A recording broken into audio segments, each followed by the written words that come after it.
A tão aguardada aventura na sétima e última camada do abismo finalmente começa na perspectiva de nossos protagonistas, que por enquanto ainda se encontram na companhia da Rei Rex, da Capitã Srajo, e enquanto isso na superfície, Ozen é imóvel e Jiro-O adentram o distrito sul de Off em busca de respostas a respeito de um processo que ocorre a cada 2000 anos e que tem o intuito de eliminar por completo todos os cidadãos que vivem na superfície desse local misterioso conhecido como Abismo.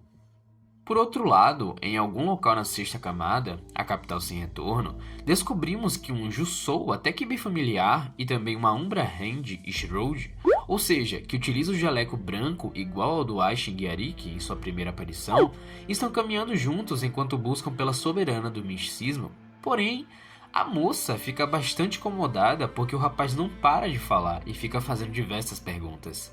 Esses dois são Himeyo, a capitã do esquadrão de combate do Umbrahand, e Neozel, o cozinheiro da Rio Rex que foi deixado para trás depois daquela confusão que aconteceu no Idolfront. Depois de uma breve conversa enquanto caminhavam pela fauna da sexta camada, Himeyo decide fazer uma pausa e os dois passam a comer a famosa ração energética tipo 4, e o Neozel fica um pouco incomodado enquanto come sua barrinha, dizendo logo em seguida que aquilo só servia para ser transformado em farinha e também para empanar as coisas.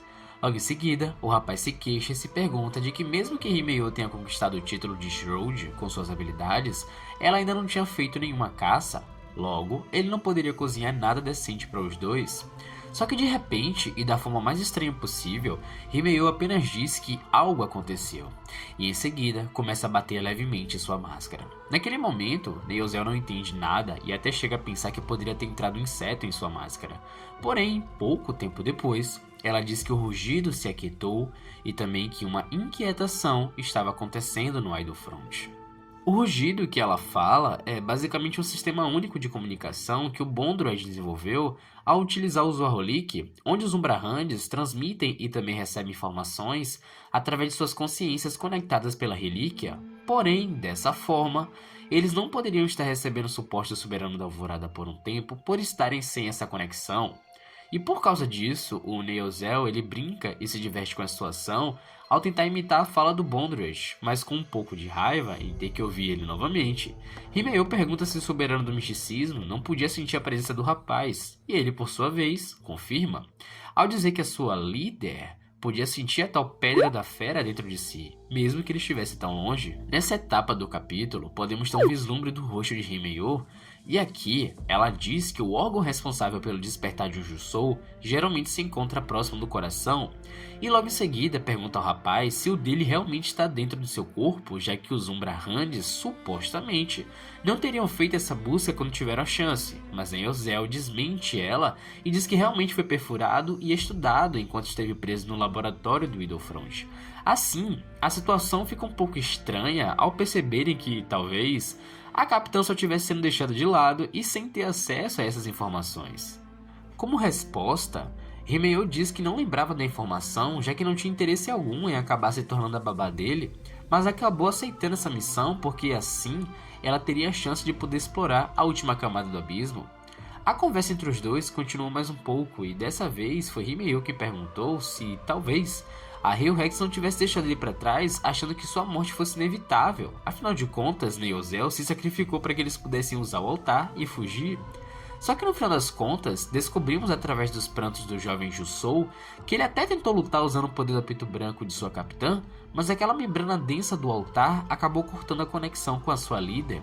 Assim que ele termina de falar, Himeyo põe seu capacete mais uma vez e diz que é hora deles voltarem a descer o abismo, continuando a sua busca tanto pela Srajo quanto pela aclamada sacerdotisa. E assim, temos um rápido corte de perspectiva no capítulo, passando agora para o grupo dos nossos protagonistas. Sim, eu sei que eu não sou de fazer esse tipo de corte no meio do capítulo, mas é isso aí, meu irmão. Fala, meus aventureiros, como é que vocês estão? Eu espero que estejam bem. Eu tô trazendo esse vídeo finalmente, cara. O tanto de gente tava me pedindo nos vídeos antigos ou perguntando se ia sair ou não na minha aba de comunidades foi surreal, cara. Surreal demais. Mas enfim, finalmente é real, cara. Eu não sou meio de pedir isso, mas se tu tá gostando do vídeo, deixa o like aí, na moral, só pra dar uma ajudinha. E se tu não estiver gostando também, pode deixar seu dislike e, sei lá, coloca os seus comentários aí, a sua indignação ou suas teorias, que a gente pode estar debatendo sobre isso depois, tá bom? Sendo assim, vamos dar continuidade a esse lendário capítulo cheio de informações.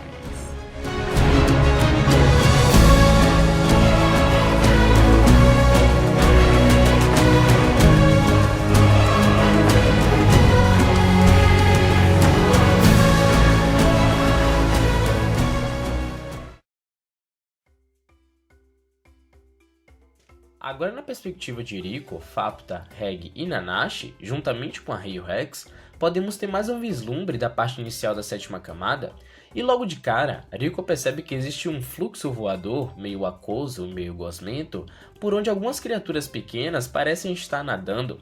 Nanashi percebe que aquilo está navegando conforme o campo de força do abismo, e por isso, o Reg, ele meio que decide fazer um teste, utilizando uma raiz velha para poder entender o que poderia acontecer se tocar naquela coisa. Para surpresa de todo mundo, a raiz apenas congela, e por isso o Reg decide fazer um teste utilizando seu próprio corpo. Essa brilhante ideia acaba chamando a atenção de Izrajo e também de Yataramaru, e logo a capitã diz que esteve curiosa sobre como eles foram capazes de chegar tão longe. Então, atribui isso a funções específicas a cada um deles, que vai de acordo com seu entendimento sobre aquele grupo peculiar, sendo a Rico a encarregada da curiosidade, o Reg o encarregado das operações, a Nanashi a encarregada com os planejamentos e os cuidados também, e Fapta, bom, ela acaba sendo deixada de fora mesmo. E aproveitando esse momento de fala da Izrajo, que a Rico decide fazer uma breve pergunta para poder sanar sua curiosidade. Pergunta essa que, inclusive, ela já queria ter feito há muito tempo a alguém mais experiente. O que são as almas? Antes de Izrajo dar a resposta, e também por causa do tempo que eles possuem agora, ela pede para que os membros da Rei Rex façam uma formação de alerta, para que assim eles possam conversar tranquilamente enquanto caminham. Mas a Izrajo acaba iniciando a conversa com uma segunda pergunta e questiona a pequena Pito Branco o que acabou prendendo a atenção dela nesse assunto em específico. Rico fala que há algum tempo ela sente como se estivesse sendo tocada por almas e ainda que a Fapta é capaz de enxergá-las, é como se pudesse sentir as almas, mas não sabe onde exatamente elas estão. Complementando, ela relembra de seus tempos no orfanato e diz que as histórias antigas falam que as almas dos falecidos retornavam para o abismo e começavam um novo tipo de jornada. Rapidamente, Izrajo pergunta a Rico mais uma vez se em algum outro momento ela já saiu do abismo para o exterior, para outros países ou lugares ainda mais longe, sendo mais preciso.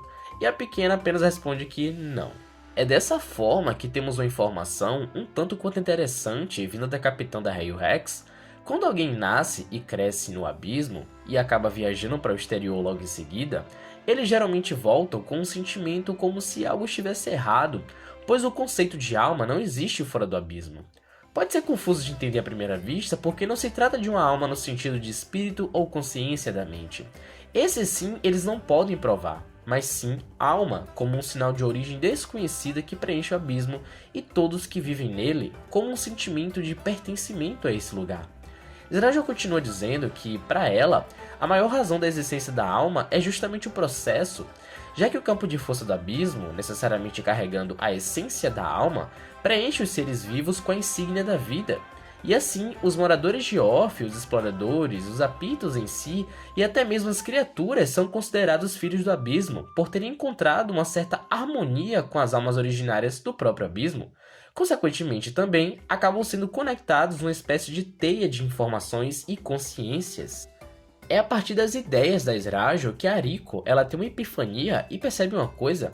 O abismo tem observado eles esse tempo todo através da alma que permeia no campo de força, principalmente por causa da interação em oferecer e receber algo, e logo em seguida ela também consegue finalmente compreender o que é e como funciona a doença do aniversário, aquela que o pequeno Kiwi contraiu, mas que conseguiu sobreviver. Só que infelizmente isso tudo fica apenas nos pensamentos da pequena Pito Branco. E logo em seguida, a Izrajo ela complementa e diz que assim como a doença do aniversário, existe um outro processo muito maior, que começou por agora inclusive, que funciona como uma maldição invisível que aparece a cada 2000 anos e que possui o propósito de causar uma extinção em massa chamada de respiração. E a consulta da alma sendo como um pré-processo para isso. Em seguida, eles debatem um pouco mais a respeito de teorias, como por exemplo, o abismo em si se tratar de uma grande criatura viva, ou então dos diferentes ecossistemas terem se originado de relíquias ancestrais, teorias essas que inclusive são bastante debatidas na nossa comunidade. Mas Ezrajul diz que eles simplesmente não têm todas as respostas ainda, porque eles não alcançaram o final desse buraco gigante. Enquanto continua a caminhar, Ananashi pergunta por que eles estão tão animados, já que como o tempo ali embaixo passa muito mais rápido que na superfície, os aniversários deles já teriam passado faz muito tempo, insinuando assim que eles poderiam estar correndo algum tipo de risco. É em resposta à pergunta de Nanashi que a Ezrajul recita um trecho dos antigos textos originais da sacerdotisa. Só os imperfeitos fazem vista grossa deles, só os imperfeitos podem respirar. Sendo assim, como todos eles eram um tipo de ser imperfeito, desde Jusou até o humano renascido, eles estariam livres do processo seletivo de extinção, o que acaba deixando Ariko bastante contente ao acreditar que a sua segunda vida é um presente do próprio abismo. Mas conversa vai e conversa vem, e então Nanashi traz uma outra questão e pergunta a Ezrajul se ela acha que a ressurreição seria possível. A capitã parece surpresa logo de cara. Há métodos de pseudo-ressurreição, como acontece com a pedra da ressonância da vida. Mas então ela diz que mesmo que fosse capaz de preparar o corpo falecido de alguma maneira, uma alma que tenta retornar à sua origem é como uma gota de água que se dissipou no mar. Dessa forma, a pessoa revivida seria totalmente diferente do que ela era. Certamente, pensando em Mitch, Nanashi fica bem desapontada ao ouvir isso, mas então Ariko e a Fapta animam, dizendo para que ela ainda não desista.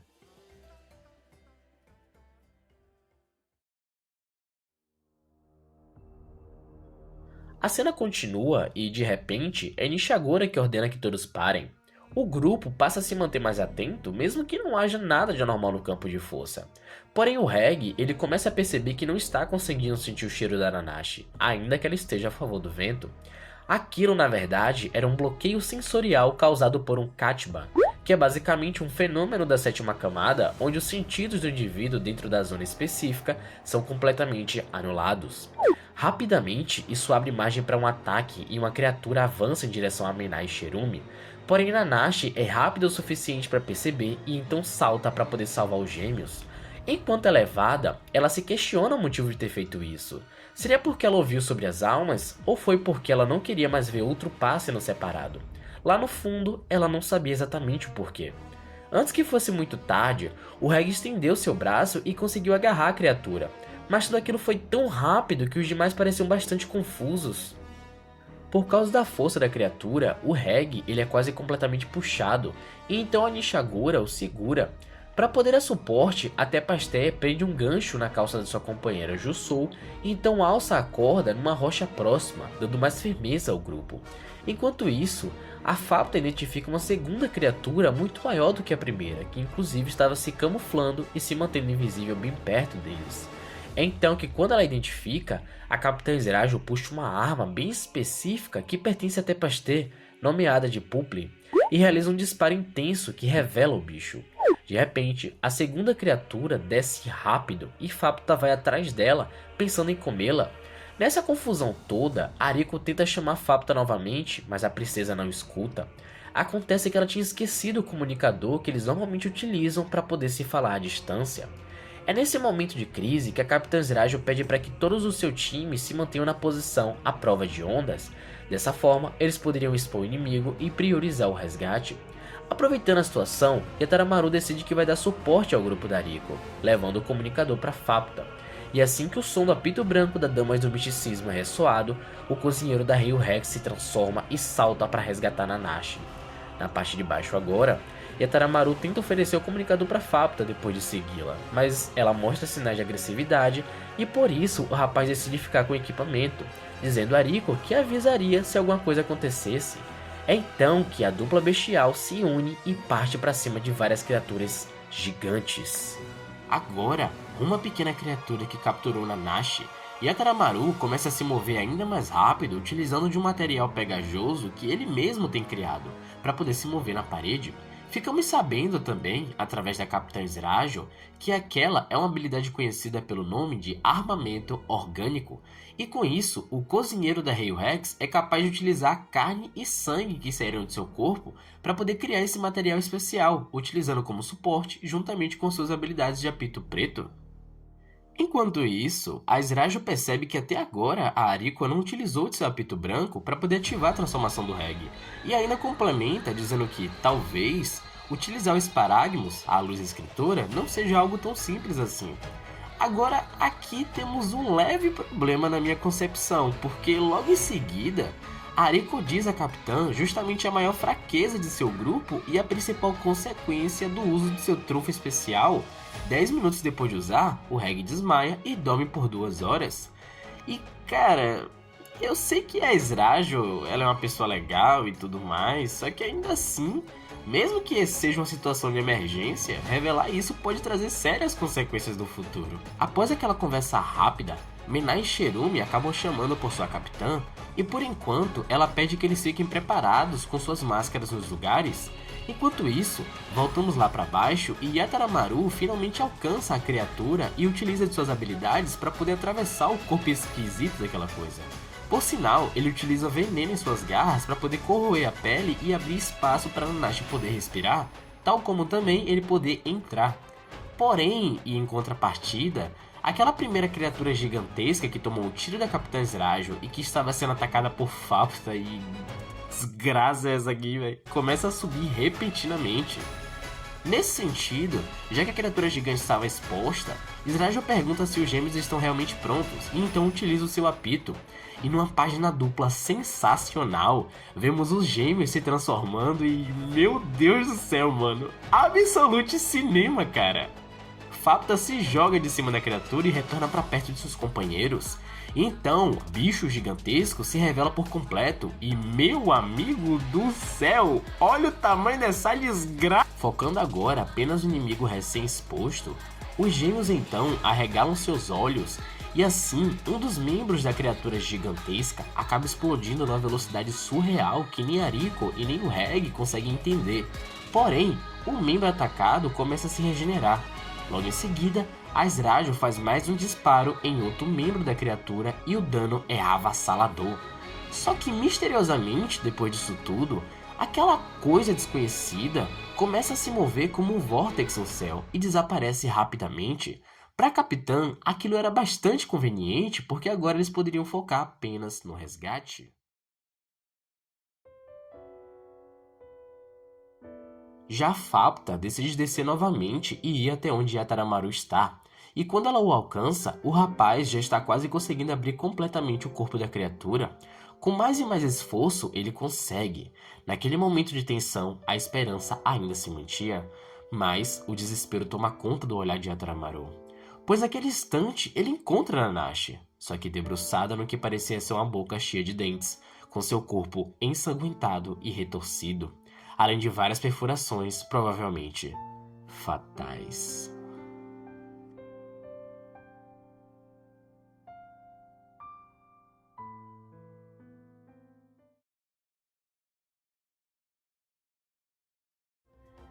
Pois é. Akihito sabia muito bem como atacar a ansiedade de seus leitores, né? Maldito escritor safado.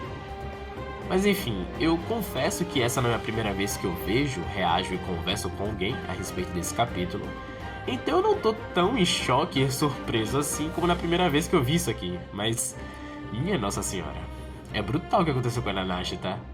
E aliás, eu sei que tem uma pequena continuaçãozinha no capítulo enumerado como 69.5, mas eu queria poder falar sobre aquela parte em específico em um outro vídeo, juntamente com algumas teorias do que eu acho que pode acontecer daqui pra frente, e também com o lance do compasso estelar, que eu acho que eu já saquei onde toda aquela explicação quer chegar.